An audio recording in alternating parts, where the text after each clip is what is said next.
하나님 말씀 묵상합니다. 마태복음 25장 14절에서 30절까지의 말씀을 봉독해 드리도록 합니다. 또 어떤 사람이 타국에 갈 때 그 종들을 불러 자기 소유를 맡긴과 같으니 각각 그 재능대로 한 사람에게는 금 5달란트를, 한 사람에게는 2달란트를, 한 사람에게는 1달란트를 주고 떠났더니 5달란트를 받은 자는 바로 가서 그것으로 장사하여 또 5달란트를 남기고 2달란트를 받은 자도 그같이 하여 또 2달란트를 남겼으되 1달란트를 받은 자는 가서 땅을 파고 그 주인의 돈을 감추어 두었더니 오랜 후에 그 종들의 주인이 돌아와 그들과 결산할세 5달란트를 받았던 자는 5달란트를 더 가지고 와서 이르되 주인이여 내게 5달란트를 주셨는데 보소서 내가 또 5달란트를 남겼나이다. 그 주인이 이르되 잘하였도다 착하고 충성된 종아 내가 적은 일에 충성하였음에 내가 많은 것을 내게 맡기리니 내 주인의 즐거움에 참여할지어다 하고 2달란트를 받았던 자도 와서 이르되 주인이여 내게 2달란트를 주셨는데 보소서 내가 또 2달란트를 남겼나이다. 그 주인이 이르되 잘하였도다 착하고 충성된 종아 내가 적은 일에 충성하였음에 내가 많은 것을 내게 맡기리니 내 주인의 즐거움에 참여할지어다 하고 1달란트를 받았던 자도 와서 이르되 주인이여 당신은 굳은 사람이라 심지 않은 데서 거두고 해치지 않은 데서 모으는 줄을 내가 알았으므로 두려워하여 나가서 당신의 달란트를 땅에 감추어 두었나이다. 보소서 당신의 것을 가지셨나이다. 그 주인이 대답하여 이르되 악하고 게으른 종아 나는 심지 않은 데서 거두고 해치지 않은 데서 모으는 줄로 내가 알았느냐. 그러면 내가 마땅히 내 돈을 취리하는 자들에게나 맡겼다가 내가 돌아와서 내 원금과 이자를 받게 하였을 것이니라 하고 그에게 그 1달란트를 빼앗아 10달란트를 가진 자에게 주라. 무릇 있는 자는 받아 풍족하게 되고 없는 자는 그 있는 것까지 빼앗기리라. 이 무익한 종을 바깥 어두운 데로 내쫓으라. 거기서 슬피 울며 이를 갈리라 하니라. 아멘. 오늘 나누고자 하는 말씀은 충성된 종이라는 말씀을 가지고 달란트의 비유의 말씀을 통해 우리의 신앙과 믿음이 하나님 앞에 악하고 게으른 종이 아니라 충성된 종이라 일컬음 바 되어지는 하나님의 은혜의 깨달음이 되어지는 예배가 되어지기를 주의 이름으로 축원을 드립니다. 본문의 내용은 우리가 잘 알다시피 한 주인이 먼 타국 땅 그 길을 가게 되어질 때에 자기의 소유를 자신의 종들에게 분배하여 맡기게 되어집니다. 오늘 이런 말씀의 의미는 다시 우리가 알 수 있듯이 예수 그리스도께서 이 땅 가운데 계시다가 이제 승천하게 되어집니다. 그리고 승천하시면서 주신 말씀이 바로 내가 다시 오마라고 약속하여 가셨습니다. 오늘 이 비유는 바로 이것을 암시하고 주시는 말씀입니다. 오늘 종들에게 먼 타국 땅에 가는 주인이 자신의 소유를 맡기게 되어지고 그 맡겨진 그 상황 속에 그들은 맡겨진 그 달란트를 이제 사용하게 되어지는 모습을 성경 가운데 볼 수 있다라는 겁니다. 그런데 오늘 이 달란트는 예수님 당시의 화폐단입니다.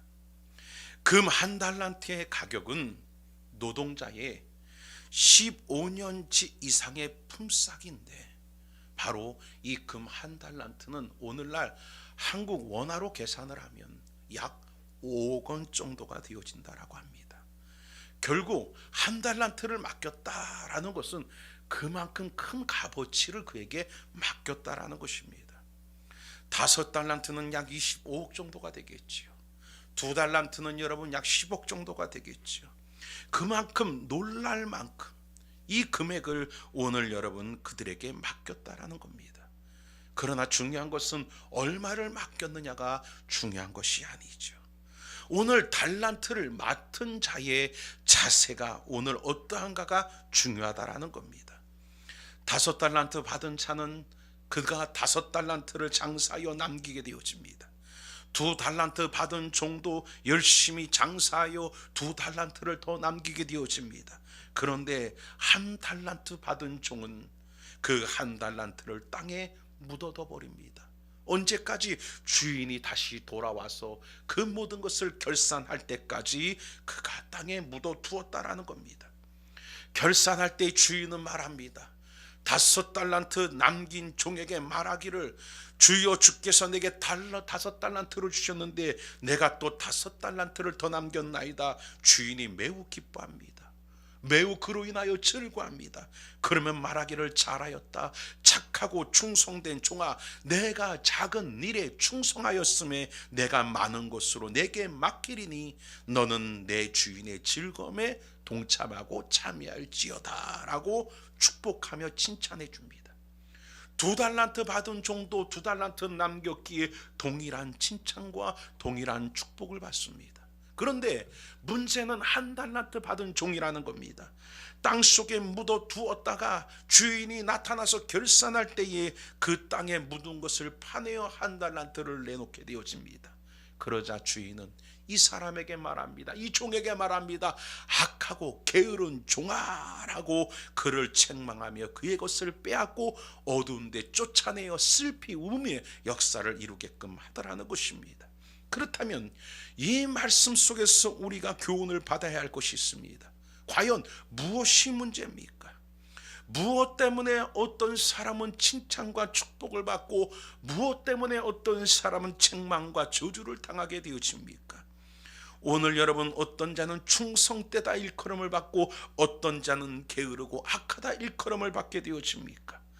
오늘 그 의미를 우리가 살펴봐야 되는데, 먼저 여러분, 착하다는 말 그리고 악하다는 말, 이 부분을 우리가 생각해 봐야 합니다. 무엇을 가지고 착하다라고 인정하고 무엇을 가지고 악하다라고 말합니까? 그 달란트를 배가로 남겨서 착한 것이고 달란트를 배가로 남기지 못해서 악한 것입니까? 거기에 대한 의미가 아니라는 것입니다. 오늘 이 말씀의 의미는 너가 주인의 의도와 주인의 원함과 주인의 뜻을 바로 알고 행하였느냐? 주인의 의도와 생각과 뜻을 바로 알고 움직였느냐? 살아왔느냐? 이것에 대한 여러분 그 부분이라는 겁니다. 그것이 24절을 우리 같이 한 번 더 봉독합니다. 24절을 같이 한번 봉독합니다. 시작. 받았던 자는 와서 이르되, 주인이여, 당신은 굳은 사람이라 심지 않은 데서 거두고 해치지 않은 데서 모으는 줄 내가 알았으므로 라고 말합니다. 오늘 이 1달란트 받은 자는 주인을 어떻게 알고 있느냐? 주인을 어떻게 이해하고 있느냐? 여기에서 그의 고백을 통하여 알 수 있는데, 먼저 그 주인을 첫 번째로 어떤 주인으로 여깁니까? 마음이 굳은 자로 알고 있습니다. 그러면 여러분, 굳다라는 말은 원어로 보면 어떤 의미가 있느냐? 고집세고 무섭고 혹독하고 엄하고 이런 의미를 담고 있다라는 거예요. 그러면 이 1달란트 받은 종은 자신의 주인을 어떤 주인으로? 엄하고 혹독하고 그렇게 여러분 고집세고 무서운 주인으로 알고 있었다라는 겁니다. 그러니까 이 종은 주인을 이런 사람으로 알고 있어서 두려워서 무서워서 그것의 손실을 잃을까봐 그 가운데 땅속에 묻어뒀다라는 것입니다. 자기에게 달란트를 맡겨준, 더군다나 어마하게 어마하고 엄청난 값어치의 달란트를 맡겨준 주인의 은혜와 주인의 사랑과 주인의 신뢰는 생각하지도 아니하고 그는 왜곡된 마음으로, 그는 여러분 주인을 바라보고 생각하고 판단하고 있었다라는 것입니다. 그래서 땅속에 묻어두고 아무것도 하지 않는 자가 되어졌다라는 것입니다. 오늘 우리가 살아가는 삶 속에도 마찬가지입니다. 율법이라는 게 이와 같다라는 거예요. 하나님이 어떤 하나님입니까? 율법으로 하나님을 섬기는 자들에게는 무섭고 두렵고 혹독하고 엄하신 하나님이라는 거예요. 그래서 내가 무엇을 하려고 해도 거기에 하나님의 심판이 올까봐, 거기에 하나님의 진노와 징계가 올까봐 두려워서 아무것도 할 수 없는, 결국 여러분 그러한 인생을 살아가는 게 율법의 신앙 아닙니까? 오늘 이 한 달란트 받은 자는 율법의 사람과 같다라는 겁니다. 하나님을 어떤 하나님으로 왜곡하고 오해하고 바라보고 있느냐? 두렵고 엄하고 무섭고 혹독한 이런 하나님으로 알고 있다라는 겁니다. 그래서 그 하나님이 두려워서, 그래서 그 주인이 두려워서 이 달란트를 땅속에 여러분 묻어두고 아무것도 못했다라는 겁니다. 계속해서 24절에 보면 그는 여러분 자기의 주인을 이렇게 왜곡하고 이렇게 오해하고 있으면서 이렇게 그 주인에 대하여 두 번째로 이야기합니다. 24절에 보면 굳은 사람이라 그러면서 말하기를 심지 않은 데서 거두고 해치지 않은 데서 모으는 줄 내가 알았나이다 라고 말합니다. 기가 막힌 말을 합니다. 그 주인에 대해서 말하기를 심지 않은 데서 거둔다. 그럼 생각해 보세요. 심지 않고 거둘 수 있습니까? 없습니까? 없지요. 그러면 심지 않은 데서 거두는 것은 바로 무엇을 말합니까? 바로 매우 질이 나쁜 주인이라는 거예요. 구두쇠나 돈을 모으는데 광적으로 여러분 그렇게 남에게 여러분 고리대금을 하거나 이런 짓을 하는 사람들을 가리켜서 이와 같이 고백하는 겁니다. 그런데 자기의 주인을 이런 주인으로 그가 여러분 이야기하고 말하고 악평하고 있습니다. 해치지 않은 데서 모은다라는 말은, 이 말은 뭐냐면은 추수를 합니다. 그러면 추수를 하게 되어지면 그것을 곡식을 타작한 후에 무엇하는지 압니까? 바닥에 널리 해칩니다. 편편하게 여러분 펴니다. 그래서 곡식을 말립니다. 그리고 그 말린 곡식을 자루에 담아 창고에 들이는 겁니다. 그런데 말하기를 해치지 않은 데서 모은다라는 이 말, 결국 주인은 노력조차 하지 아니하고 남을 시켜서 불로소득이나 갖는 그런 주인이라는 거예요. 내가 왜 한 달란트를 땅에 묻어뒀느냐? 우리 주인은 바로 이런 주인이기 때문에 나를 혹사시키고 나를 이용해서 내 것을 착복하고자 그런 주인이기 때문에 나는 그렇게 땅에 묻어뒀다라고 이야기하고 있다라는 겁니다.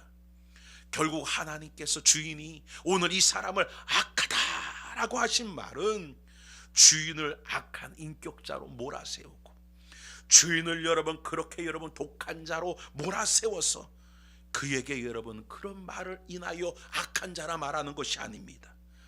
하나님을 왜곡하고 있는 것, 다시 말해서 하나님을 모르다라는 것, 그것을 악하다라고 하는 거예요. 뭐가 여러분 충성된 자냐? 하나님을 제대로 아는 자가 충성된 자입니다. 무엇이 선한 자냐? 하나님의 의도를 아는 자가 선한 자입니다. 무엇이 악한 자냐? 하나님을 모르는 자가 악한 자예요. 그래서 결국 하나님에 대하여 모르니까 결국 하나님을 그 가운데 이와 같이 몰아세우며 자신에 대하여 합리화를 하고 자신에 대하여 변명을 하는 그런 모습들을 여러분 나타나게끔 되어집니다. 자신의 왜곡된 판단과 자신의 악한 죄에 대하여 주인에게 여러분 죄를 전가시키는 거예요. 주인에게 잘못을 전가시키는 겁니다.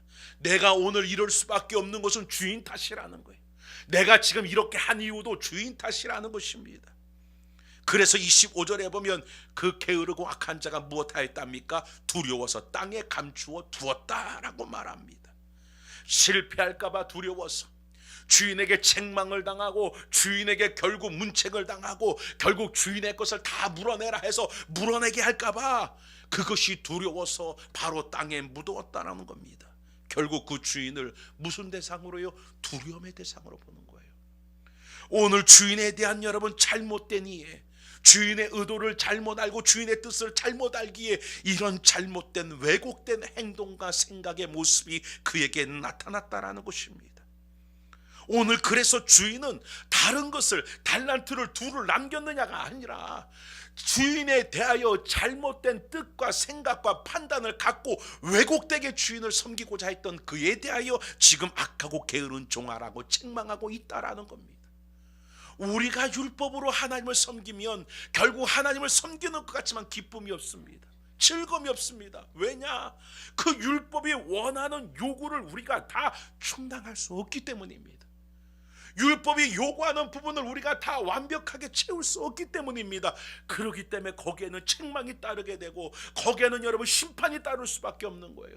그래서 하나님을 위하여 살면서도 두려운 거예요. 하나님을 위하여 열심을 낼 때는 그래도 하나님 안에서 내가 최선을 다하기 때문에 기쁨이 있는 것 같지만, 하나님을 위하여 최선을 다하지 못할 때는 하나님이 나를 심판할까봐, 하나님이 나를 징계할까봐, 이런 두려운 마음속에 하나님을 여러분 그렇게 섬기고 사는 겁니다. 생각해 보세요. 우리의 구원이 날마다 여러분 뒤집어진다. 우리의 행위를 따라서 그 구원이, 오늘은 구원을 받았다가 조금 뒤에는 여러분 버림을 받았다가 또 다시 구원을 받았다가, 이런 여러분 살얼음 같은 구원이라면 얼마나 여러분 불안하겠습니까? 여러분이 한번 얼음판 위를 걷는데 그 얼음판 위가 살얼음이라면 얼마나 겁이 나겠습니까? 오래전에 우리 주일학교 아이들과 저쪽 어디입니까? 가평 쪽입니까? 그쪽에 가서 이제 빙어 잡기를 하고 그 가운데 썰매 타기를 하러 갔어요. 근데 그 간 곳이 날이 따뜻해서인지 빙질이 굉장히 약했어요. 그래서 여러분 놀고 있는데 어떤 일이 벌어지냐, 갑자기 이 얼음 바닥에서 쩡쩡 소리가 나는 거예요. 그 쩡쩡 소리가 뭐냐면 얼음이 갈라지는 소리예요. 그러니 얼음판 위에서 여러분 있다가 갑자기 얼음이 쫙 찢어지는 여러분 그 금이 가는 모습이 보이면서 쩡쩡 소리가 나니 놀래요, 안 놀래요? 얼마나 놀랬는지. 그렇지 않습니까? 그래서 여러분 걸을 때 여러분 그 가운데 금이 간 부분은 발을 딛지도 못해요. 겁이 나서 혹시 빠질까봐. 맞습니다. 오늘 하나님이 이루어 놓으신 구원이 우리의 행위가 옳으냐 그르냐를 따라서 그 구원이 여러분 이루어지고 이루어지지 않는다라면 우리는 날마다 그보다 더 얇은 살얼음판을 걷는 신앙이 되어질 수밖에 없어요. 무서움과 두려움과 염려와 근심으로 하나님을 섬길 수밖에 없다라는 겁니다. 오늘 바로 이 사람이 그 주인을 그런 신앙으로 섬겼다라는 겁니다. 참된 신앙이 무슨 신앙입니까? 올바른 신앙이 무슨 신앙입니까? 하나님이 어떠한 분인 줄 제대로 깨닫고 그분의 의도와 그분의 계획과 그분의 뜻을 바로 알아서 그 주인을 섬기는 것, 이것이야말로 참된 신앙이고 이것이야말로 바로 착한 충성된 종의 모습이라는 것입니다.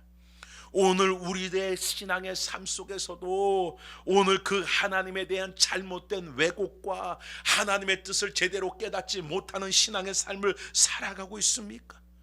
이런 신앙의 삶을 살아가는 자들에게는 자신의 하지 못한 것에 대한 그러한 부분에 대하여 왜곡된 시각을 가지고 변명합니다. 탓합니다. 잘못된 시각을 가지고 내가 예배하지 못함을 변명합니다. 잘못된 시각과 왜곡된 여러분 생각을 가지고 내가 하나님 앞에 나오지 못함을 여러분 탓합니다. 오늘 여러분 그렇게 예배를 나오고 안 나오고가 중요한 것이 아닙니다.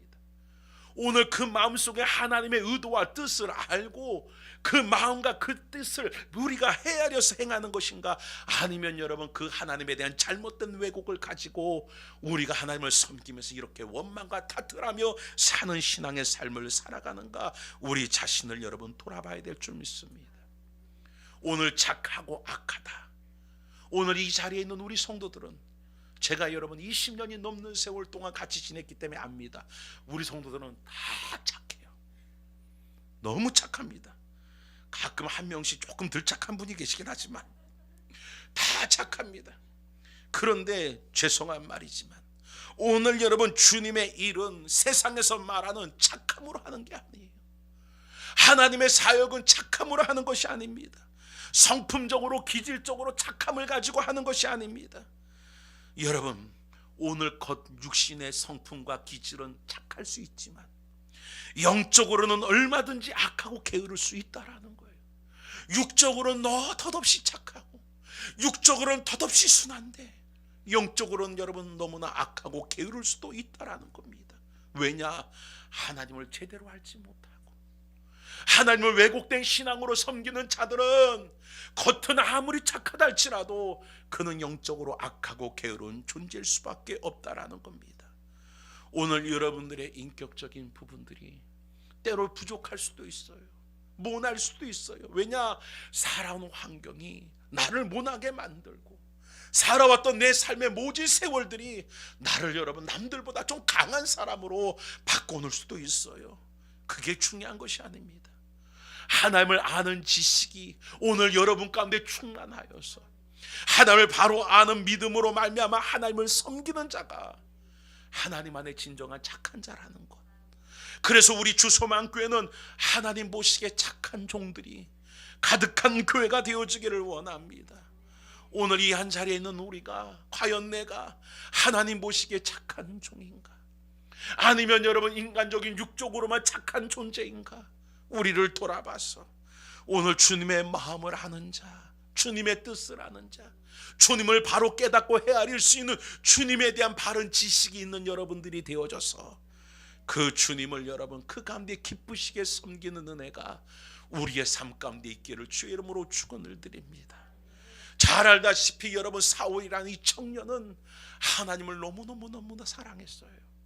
그래서 하나님을 위하는 마음속에 그가 여러분 자신의 삶을 드립니다. 그런데 그의 드려진 모습 속에 예수 그리스도라는 그 청년으로 인하여 자신이 하나님의 아들이라고, 행위가 아니라 오직 그리스도 안에서 여러분 하나님의 그 모든 대속의 은혜로 구원을 받는다라는 그런 말들이 도무지 이해되지 않는 그는 이제 여러분 그 가운데 대제사장에게 허락을 받아 병사들을 이끌고 예수 믿는 자들을 핍박하기 위하여 다메섹까지 여러분 달려가는 그런 존재였고 그런 사람이었습니다. 그는 자신의 행하는 일이 하나님 보시기에 옳은 일인 줄 알았어요. 그는 자신이 하나님 앞에 여러분 충성된 종인 줄 알았어요. 그런데 여러분 예수님은 말하기를 네가 핍박하는 예수라 라고 말했듯이 그는 악한 자였습니다. 그래서 바울은 자신을 깨닫고 난 후에 고백하기를 나는 죄인 중에 괴수입니다 라고 고백하는 이유가 하나님의 행위로서의 일들을 잘한다고 충성된 자가 아니라 하나님의 뜻을 바로 알고 하나님의 마음과 하나님의 계획을 바로 알아 행하는 자가 착하고 충성된 종이라는 것을 오늘 여러분들이 깨달아서 하나님의 뜻을 알고자 힘쓰며 하나님의 마음을 헤아리고자 힘쓸 수 있는 그러한 기도와 신앙의 삶이 주 안에 가운데 있기를 주의 이름으로 축원을 드립니다. 또한 여러분 충성되다라는 말과 반대로 게으르다라는 말이 과연 무슨 말입니까? 21절 23절에는 5달란트 받은 종 2달란트 받은 종에게는 주님의 평가가 뭐라고 내립니까? 충성된 종이라 라고 평가가 내려요.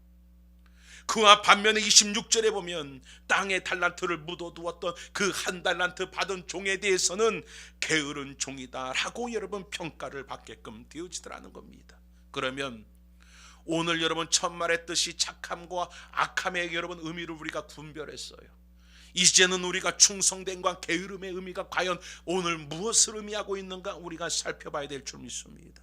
그렇다면 충성되다라는 것, 반대로 게으르다라는 것, 이것은 말씀에 대한 순종과 말씀에 대한 불순종을 여러분 나누고 있다는 것입니다. 주인과 종의 관계에 있어서 주인과 종의 관계의 제일 중요한 요점과 부분이 무엇입니까? 주인이 종이 많은 것이 중요한 것이 아닙니다. 주인이 종을 많이 다스리고 많이 거느리는 게 중요한 것이 아닙니다. 주인과 종의 관계에 가장 중요한 것은 바로 여러분 주인에 대한 신뢰와 주인에 대한 복종과 주인에 대한 순종이라는 겁니다. 이게 바로 종이 가져야 될 태도고 모습이고 자세라는 겁니다. 오늘 충성된 사람의 대표적인 특징이 뭐냐? 바로 순종이라는 겁니다. 주인의 뜻대로 행하는 것입니다. 주인의 뜻대로 행하는 것입니다. 이것이 바로 여러분 충성된 종의 특징이라는 것입니다. 충성이라는 이 단어를 보면 한자로 보면 충성 충자를 씁니다. 그런데 이 충자를 보면 어떻게 쓰여집니까? 가운데 중자에다가 마음 심자로 쓰여집니다. 결국 그 마음이 중심이 바로 여러분 옳게 서 있는 것입니다. 변하지 않고 흔들리지 않고 요동하지 않고 그 주인을 신뢰하고 믿고 그 주인이 항상 옳음을 인정하며 따르는 것을 가리키는 것입니다. 그래서 예전에 군주에게도 여러분 신하가 있습니다. 간신의 무리가 있는가 반면에 바로 충신들이 있습니다.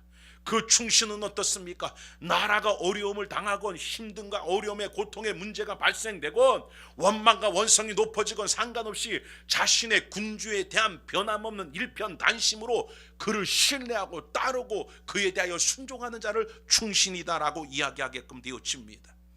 바로 여러분 이것이 충자입니다.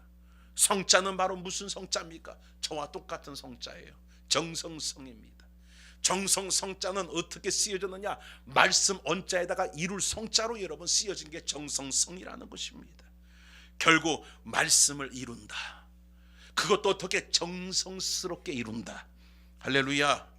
제 이름이 성모 아닙니까? 성모. 제 이름은요 정성성에다가 바로 법모입니다. 법모.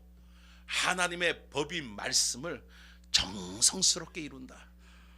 저희 아버님이 예수 안 믿으면서도 어떻게 그렇게 이름을 잘 지어놓으셨는지 몰라요. 하여튼 여러분 충성의 성자는 바로 이와 같이 말씀원에다가 바로 여러분 이룰 성자라는 겁니다. 말씀 그대로를 이룬다. 결국 여러분 헬라어로 충성이란 피스티스라는 단어입니다. 신실하다, 맡길만하다, 믿을만하다, 그런 의미를 담고 있다라는 겁니다. 오늘 여러분 어떤 종이 그렇게 주인에게 충성할 수 있겠습니까? 어떤 종이 그렇게 주인을 신뢰하고 그 주인에게 복종할 수 있겠습니까? 바로 어떤 종이냐? 주인을 사랑하는 종은 주인을 경외할 수 있습니다. 주인을 사랑하는 종은 그 주인을 위하여 순종할 수 있습니다. 헌신을 다할 수 있습니다. 그러나 사랑하지 아니하면 하는 것 같으나 그 속에는 여러분 진정한 헌신과 희생이 담기질 않는다라는 겁니다. 오늘 여러분의 삶 속에 하나님을 사랑하는 은혜가 있기를 원합니다. 하나님이 내게 베푸신 그 사랑이 얼마나 큰지 깨달아서 그 사랑으로 여러분 그 사랑을 고백할 수 있는 은혜가, 귀신 들렸고 장녀였던 자기를 예수 그리스도께서 고치시고 치유하시고 구원을 베푸신 은혜가 너무나 감사여서 그 사랑에 감복하여 그 사랑 속에 자신의 옥합을 깨었던 여인처럼 오늘 우리들의 신앙의 모습이 형식과 습관에 매인 신앙이 되어지고 형식과 습관에 매인 충성이 되어지는 것이 아니라 진정 그 은혜와 그 사랑으로 인하여 바로 여러분 그 사랑 속에 충성이 되어지는 신앙이 되어질 때가 되어지기를 주의 이름으로 축원을 드립니다. 사랑하면 상대를 헤아리게 됩니다. 사랑하면 그 상대를 여러분 배려하게 되어집니다. 그렇지요. 오늘 여러분 우리가 살아가는데 부모가 자녀에 대하여 너무 잘 살핍니다. 어린 아기가 말할 줄 아는 게 없어요. 갓 태어난 아기는 할 줄 아는 것은 이거밖에 못해요. 그런데도 부모는 다 헤아려요. 특히 어머니는 다 헤아려요. 쌌어? 말하지 않아도 알아요. 배고파? 말하지 않아도 알아요. 왜냐? 말하지 않아도 이미 사랑하는 그 자식에 대하여 이미 여러분 그 가운데 다 헤아림이 있다라는 거예요. 그게 바로 사랑이에요. 하나님 우리를 사랑하셨어요. 그래서 우리를 헤아려 주셨어요. 이제 그 헤아림으로 우리가 구원을 받았습니다. 그러면 우리가 그 사랑을 받은 자로 우리 또한 하나님을 사랑하기 때문에 그 사랑함을 헤아릴 수 있는 자가 되어줘야 돼요. 저도 어렸을 때는 여러분 그렇게 여러분 받기만 하는 사랑을 받고 그 가운데 부모를 통하여 성장했지요. 이제는 여러분 50줄이 지나고 나니까 이제 우리의 부모님은 점점 늙고 병들고 힘이 없고 연약한 상태가 되어지니 이제는 거꾸로 제가 무엇합니까? 우리의 부모님을 헤아리기 시작해요.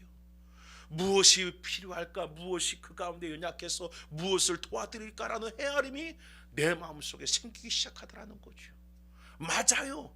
그것이 바로 여러분 그 사랑을 인한 그 사랑으로 인하여 나타나는 헤아림이라는 겁니다. 오늘 여러분 진정한 충성된 자는 바로 그 주인을 사랑하는 자예요. 왜 사랑하느냐? 그 주인이 내게 베푸신 은혜가 무엇인 줄 알기 때문에 그 사랑을 인하여 내게 나타난 헤아림이라는 겁니다. 오늘 이 한 자리에는 여러분들이 충성된 종들이 되어지길 원합니다. 그러면 우리들의 신앙 속에 왜 충성되지 못합니까? 그 이유는 다른 것이 있는 것이 아닙니다. 우리의 중심 속에 마음 속에 하나님을 향한 마음의 사랑이 식어버렸기 때문이에요. 세상을 더 사랑하게 되어지고 내 세상의 일들을 더 사랑하게 되어지고 내 것을 더 사랑하게 되다 보니 하나님을 향한 사랑이 식어져 버리니 하나님에 대해 충성되지 못한 여러분 게으른 종이 되어지고 말더라는 겁니다. 왜 우리가 하나님의 일에 대하여 하나님의 사명에 대하여 열정이 식어버립니까? 주님이 내게 베풀어 주신 그 은혜와 그 사랑에 대한 감사가 식어버렸기 때문입니다. 충성의 반대는 게으름이에요. 게으름은 결국 불순종이라는 겁니다. 작은 일에 불순종합니다. 결국에는 큰 일에도 불순종하는 자가 되어지고 만다라고 주님은 말합니다. 오늘 주님께서 내게 맡기신 작은 일이 무슨 일입니까? 오늘 내게 맡기신 주님의 작은 일들이 사명이 무엇입니까? 오늘 내게 맡기신 작은 사명이라 할지라도 오늘 충성되이 주님을 헤아리고 사랑하는 마음으로 행할 수 있는 은혜가 임하여지기를 원합니다. 게으르다, 이게 얼마나 나쁜 말입니까? 직장을 다니면서 저 선생님은 저 직원은 너무 게을러, 이거는 정말 나쁜 말이지요. 얼마나 여러분 세상 가운데서 그 가운데 인정받지 못하는 말이겠습니까? 우리는 그래서 우리의 다니는 직장이나 우리가 여러분 보는 업무의 일들 속에서 이런 소리 듣는 것을 끔찍하게 싫어합니다. 한번 물어보겠습니다. 여러분들이 일 다니고 있는 맡은 일들 속에서, 직장의 일들 속에서 저 사람은 참 게을러, 이 소리 들으면 기쁘신 분 아멘. 그 말을 자존심이 상하고 상처가 되고 화가 되고 그 가운데 때로는 자괴감이 되어질 겁니다. 오늘 그런데 왜 하나님 앞에 게으른 자로 우리가 살아갑니까? 왜 하나님 앞에 게으른 인생으로 살아갑니까? 육신적으로 인정받고 살고 육신적으로 바쁘게 산다라고 그것이 여러분 하나님 앞에 옳은 것이 아닙니다. 오늘 하나님이 여러분 우리 가운데 원하시는 바가 무엇인지도 모르고 하나님이 우리에게 맡기신 달란트 사명이 무엇인지도 모르고 그렇게 여러분 그 가운데 살아가고 있다라면 그는 여러분 하나님 앞에 게으른 자라는 것입니다. 그러면 영적인 게으름 중에서 나타나는 특징이, 왜 영적인 게으름이 나타나느냐? 이유는 하나입니다. 영혼의 실증이 났기 때문이에요. 영혼의 실증이 났다라는 겁니다. 이 말은 뭐냐? 영적인 부분에 이제 관심이 별로 없어요. 하나님을 아는 일에 관심이 별로 없어요. 하나님의 뜻을 더 알고자 하는 마음에 관심이 없어요. 기도하는 일에 관심이 없어요. 예배하는 일에 관심이 없어요. 찬양하는 일에 관심이 없어요. 이게 바로 영혼의 실증을 통해 나타난 게으름의 증거들이라는 거예요. 오늘날 이 시대 가운데 많은 성도들이 영적인 게으름 속에 빠졌어요. 다시 영적인 여러분 실증에 빠졌다라는 거예요. 그래서 예배하는 게 싫은 거예요. 그렇지요. 살아가면서 사람이 그래요. 실증 나면 하지 않아요. 실증 나면 만나지 않아요. 실증 나면 귀찮아요. 이게 사람의 특징이라는 겁니다. 보세요. 저도 제 차를 처음 가졌을 때 얼마나 좋았는지. 차에 상처가 나고 스크래치가 날까봐 항상 여러분 갔다가 여러분 세차를 할 때 손 세차를 하고 손으로 닦고, 그게 얼마 가지 않아서 그 일들이 힘들고 실증이 났어요. 그러니까 어떡합니까? 세차를 안 해요. 근데 너무 지저분하니까 하기는 해요. 어떡하느냐? 기계 세차를 해요. 3,000원을 주면 여러분 주유소에서 기름 넣고 3,000원을 주면 세차를 해줘요. 세차기가 웽 돌아갑니다. 그런데 이렇게 여름이나 이렇게 봄에 돌아가는 건 괜찮아요. 겨울에는요 이 세차기도 얼어요. 얼다 보니까 이 세차기에 여러분 솔에 얼음이 맺히고 때로는 흙 같은 게 같이 묻어서 얼음이 맺히니 세차기를 지나가면 세차기가 차를 갖다 닦는 게 아니라 때려요. 따다다다다다 때리고 지나갑니다. 그러고 나면 여러분 스크래치가 엄청나게 나요. 그런데도 이미 그 차에 대해서 실증을 느꼈기 때문에 스크래치가 나건 말건 그 다음에 또 다시 들어가서 세차를 해요. 이게 실증이 난 것 아닙니까? 우리 여러분 둘째도 본인이 막 알바를 여러분 다녀요. 왜 알바를 다냐? 자전거를 사고 싶대요.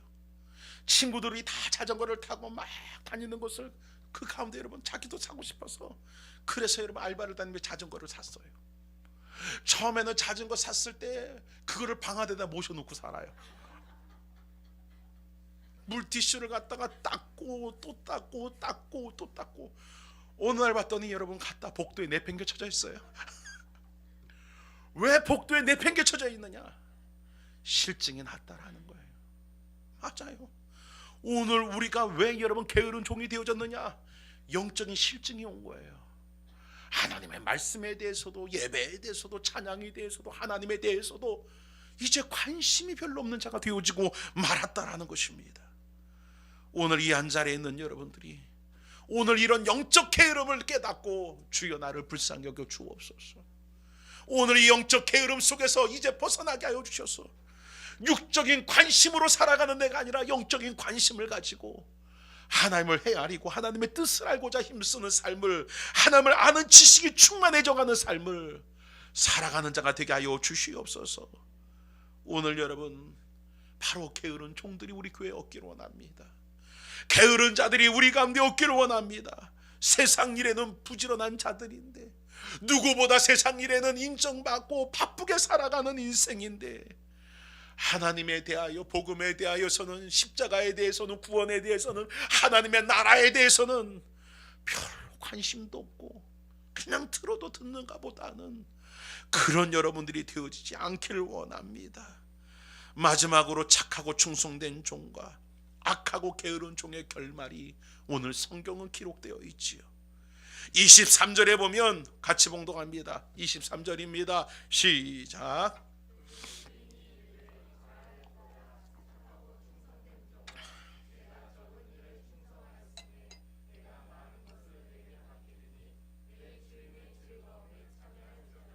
무엇에 참여하라 말합니까? 주인의 즐거움에 참여하라는 겁니다. 주인의 구원의 그 기쁨을 누리고, 구원의 여러분 죄사함의 은혜를 누리고, 하나님의 나라의 유업을 누리고, 죽어도 다시 사는 영생의 기쁨을 누리고, 할렐루야, 오늘 그 주인이 우리 가운데 주는 즐거움을 누리는 자가 되라는 거예요. 오늘 우리가 바로 이렇게 영적인 게으르지 아니하고 충성된 자가 되면 주인이 주시는 즐거움들이 우리를 충만하게 합니다. 와, 나 같은 죄인 살리신 그 은혜 놀라워. 하늘을 두루마리 삼고 바다를 먹물 삼아도 한없는 하나님의 사랑 다 기록할 수 없겠네.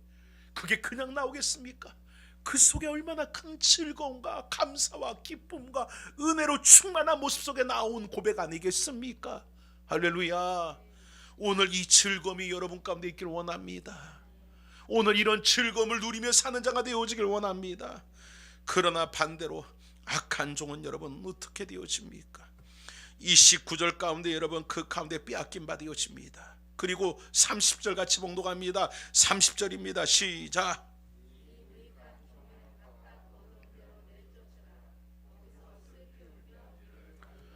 어두운 데 내쫓겨서 거기서 슬피 울며 이를 갈미 있게끔 되어지는 그러한 모습이 나타나게 되었습니다.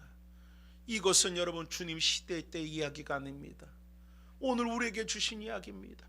지금 우리의 주인 되신 우리의 주님은 먼 타국 땅에 가듯이 하나님의 나라 가운데 가 계십니다. 이제 그 주님은 다시 오셔서 우리와 결산하실 것입니다. 착하고 충성된 자들은 바로 하나님의 나라의 즐거움에 참여하게 하실 것이요, 반대로 악하고 게으른 종들은 이제 어두운데 저 영원한 지옥 가운데 영벌 가운데 던져져서 바로 슬피 울며 이를 갈미 있는 그런 인생을 살아가게 되어질 것입니다. 오늘 이 말씀 앞에 우리 자신을 돌아보면서 과연 나는 충성된 자인가? 하나님의 뜻을 바로 알고 깨닫고 그 은혜를 알고 그 사랑을 알고 그 구원을 알고 그 은혜 속에서 우리가 충성된 자의 삶을 살아가는가? 그리고 더 나아가서 이제는 그 게으름이 아닌 오늘 하나님을 향한 그 은혜를 인한 사랑을 인하여 내 삶을 드리고 시간을 드리고 하나님에 대하여, 복음에 대하여, 주의 일에 대하여, 교회에 대하여, 예배에 대하여, 기도에 대하여, 찬양에 대하여 내 관심과 내 마음이 날마다 그곳을 향하여 있는 존재인가? 우리 다 자신을 돌아볼 수 있는 복 있는 은혜가 주 안에 가운데 있기를 주의 이름으로 축원을 드립니다. 기도합니다. 사랑의 아버지 하나님,